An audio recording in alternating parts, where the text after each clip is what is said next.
All right, what's up, y'all? Welcome back to Elijah Talks Ball. Jets Steelers. Sunday Night Football is in the books, and to a lot of people's surprise, Steelers wiped the floor with the New York Jets. Fresh off of acquiring Devontae Adams, Hassan Reddick says that he's coming back. The hope has been restored. Winnable game Sunday night. Can we get our season back on track? It's the New York Jets. You should know by this point, your season is a lost cause, and every season moving forward is a lost cause. I'm not quite sure if it's the franchise that's cursed, if it's just the ownership and the GM and the current people working in the building, or if there is an angry soul trapped in the soil of MetLife Stadium that travels wherever this team goes just to slash the Achilles of these teams. Steelers whoop them 37-15, and like we mentioned, this seemed like a winnable game. You're coming off a loss where if you had one, it would be you're in first place as you'd been tied with the Bills record-wise, but you'd have the tiebreaker. Well, you make this big move, and pretty good trade, if you ask me. You get Devontae Adams in here, and, the vibes were up. The locker room seemed to be positive. You lost a game against the Bills team that everybody expects to go deep in the playoffs. But now you're going up against the Steelers where, yes, they were 4-2, but it felt like a false 4-2 in a way because, Justin Fields, was he playing dominant quarterback? No. The defense was great. Did you really beat anybody that was spectacular? It's not like the Vikings 5-0 where they beat the Niners. They beat, the Texans and, some other great teams. Steelers really hadn't beaten anybody important. And so you felt like this was an attainable game, kind of get your season back on track. And in the first half, you guys were doing exactly that. Up 15-6. Vibes were good. You're going down. You're driving about 30 yards. 2 minutes left. You're getting the ball after the half. And really, great play by the defender. Aaron Rodgers has got to be smarter than that in that situation. And he admitted that. 6 interceptions in the past 3 games. I mean, he's had years where he doesn't even throw 6 interceptions. That's how good he is. Been a rough month for him. And that's where the tides turned. The game went completely sideways, 180'd from that point on. Steelers go down, get a touchdown, bring it to 15-13. And then they just lock down in the second half. End up cashing in a field goal after stopping the Jets. And then later on in the game, they get a turnover. They bring it down to the 1-yard line. They punch that in. And it really just snowballed. And Russel Wilson really struggled in the beginning. So if this was any game that the Jets felt like they could get it going, it would have been this one. And they just couldn't. I don't think they could match the physicality. They had a moment to put them away early, and they couldn't do it. And that's kind of been the theme with a lot of the Packers teams with Aaron Rodgers. Obviously, nobody's arguing how dominant he was in his prime. But they lack a killer instinct. How many times we see the teams like the Chiefs, the Patriots during their dynastic runs where they just stick the sword in you and twist. And you just can't get back up. Even if you do get rolling, it's too late. It also seems like the more Devontae and Aaron kind of rekindle things, does it seem like a couple who got back together because they didn't realize what they had in each other?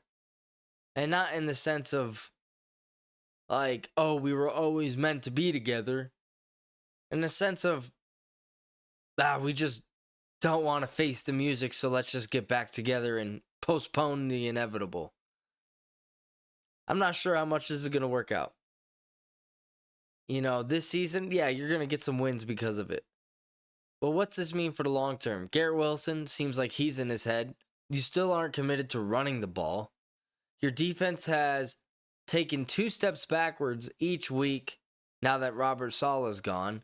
Your kicking game is in shambles, and you're 2-5. And yeah, you play the Patriots next week. You should get a win, but Drake May looked very good in London. So is that such a mail-in game now? You never know. NFL is a crazy fucking place. Then you got to go and play the Houston Texans a week after that.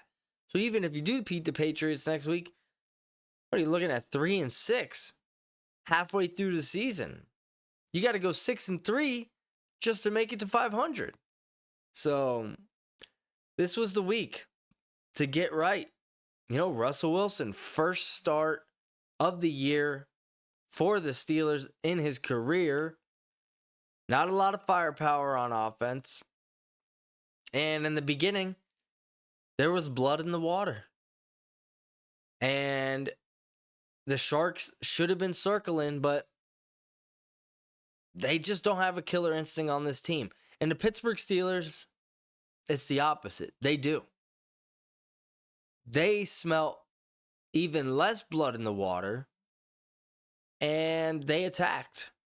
They got that interception. They went down, they scored, went into half with all the momentum.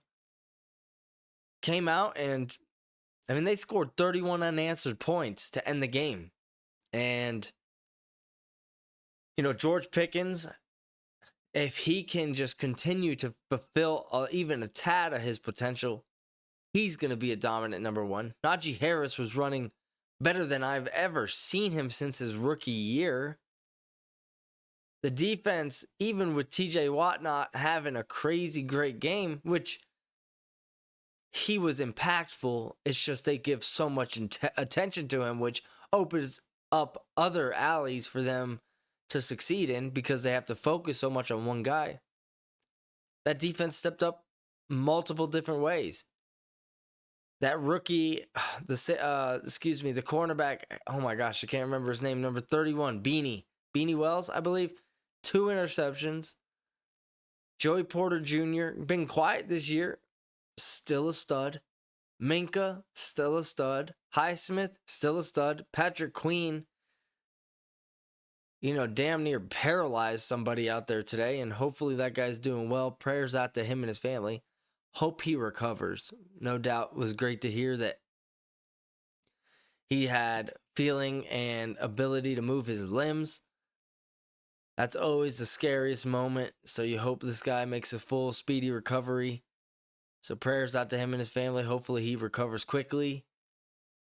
Patrick Queen, physical last linebacker, sneaky underrated acquisition this offseason.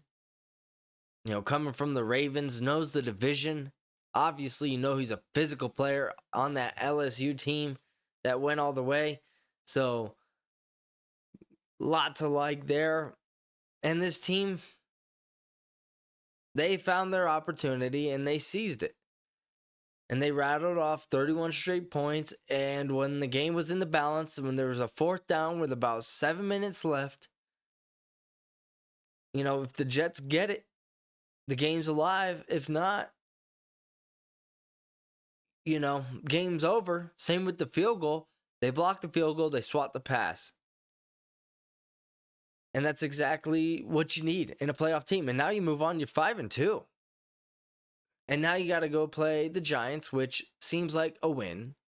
So you're looking at 6-2. Then you have a bye week. Then you got to play the Commanders, which not an easy game, but you guys are probably on similar trajectories. So that could go either way. If you come out of that 7-2, you got to feel real good because you're going on a stretch of 6 division games out of 8 total games. Your final 8 games, 6 of them are in your division. 2 Ravens, 2 Bengals, 2 Browns. Which the Browns games, you can mail those in as W's. Division games are weird though. You're going to need to stack wins here. You got to go in 7-2 because you go in 7-2, you count those 2 Browns wins, That's 9 wins right there. Now you can afford to lose 5 out of 6, 6 out of 7 in those other games and still make the playoffs. Obviously, that's not the goal, but you got to set yourself up right here. Question marks were around Russell Wilson, and they started booing him a little bit, which was kind of a bummer. You want to see how he's going to do. And he had some moments where, you could see he was shaking the rust off. But he gave George Pickens opportunities to make plays, which we haven't seen the past few weeks because Russell just throws such a beautiful deep ball. And George made those plays. Couple of crazy circus catches tonight. So they'll keep feeding him. And Mike Tomlin, you can trust, is going to make the decision that he believes is right for the team. And guess what? He usually is. So just trust in him. This team's going to keep rattling off wins. They know their formula. Play solid defense and run the ball and capitalize on play action. So if they can stick to that, I'll tell you one thing. If the Steelers put up 30 points on you or more, you're losing that game. The Steelers defense is not giving up 30 points. It's not happening. They gave up 27 to the Colts. Must have been a full moon. That shit ain't happening again. And if you turn the ball over in the red zone against the Steelers and give them easy points, game over. This defense is too good. You're not going to have consistent drives of 10 to 14 plays and pick up points on them. It's not going to happen, especially with the brand of football they play on offense. There's not enough time in the game. Finally, touching one more thing with the Jets. Devontae Adams, 9 targets, 3 catches, 30 yards. Thought they had some chemistry. This Jets situation has got FUCKED written all over it. I feel bad for you, Jets fans. I really do. You don't deserve this. Poor New York sports teams. Giants get their ass kicked 28-3. Jets lose. We all know how that went. And then the Mets get eliminated today by the Dodgers. A tough day. Flags at half-mast, New York City. Probably going to be like that for the rest of the season. I think your biggest hope here is, can we finish 500? Maybe some wild card teams struggle and we can sneak in. Because the crazy thing is you have the talent. And I think you will figure it out at some point. There's just a level of dysfunctionality. When you guys get behind and the games look tough, it seems like you don't have any sort of backbone, that you just kind of fold it in. There's no fight because there's no reason to look at your teammate on this team and say, oh, we've been here before. We can do this. The Chiefs can look at, we've been down 14 in the fourth quarter. We came back. The Ravens could look at, we started off the game losing 17-0. We came back. Even the Niners, they're 3-4. They can say, we've had some rough stretches to start our season, but guess what? We went to the NFC Championship that year. This team has none of that.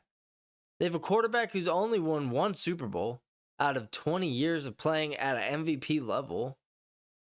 And they're, this franchise is known, obviously, for never making the playoffs, and they kind of just duct taped and rubber banded this thing together. Granted, high quality duct tape, high quality rubber bands. But it's not like this is Pittsburgh steel, no pun intended, that they built this team with. So, hope for 500, maybe you sneak in. I'll tell you what, though, now you've lost game to the Broncos and a game to the Steelers. These are 2 teams that you're probably going to be fighting with for playoff contention, wild card wise. And now you don't have the tiebreaker with both of them. That sucks. So, We'll see what move they make this week, as they're addicted to making big moves after heartbreaking losses. Hassan Reddick's coming back. Maybe that'll help a little bit. I'll tell you what you should do is give Bill Belichick a call and try to trade for Tom Brady. Get him out of retirement, because if that doesn't happen, then guess what? Y'all ain't doing shit. Guys, check out the video that I'm posting for NFL Week 7 recap.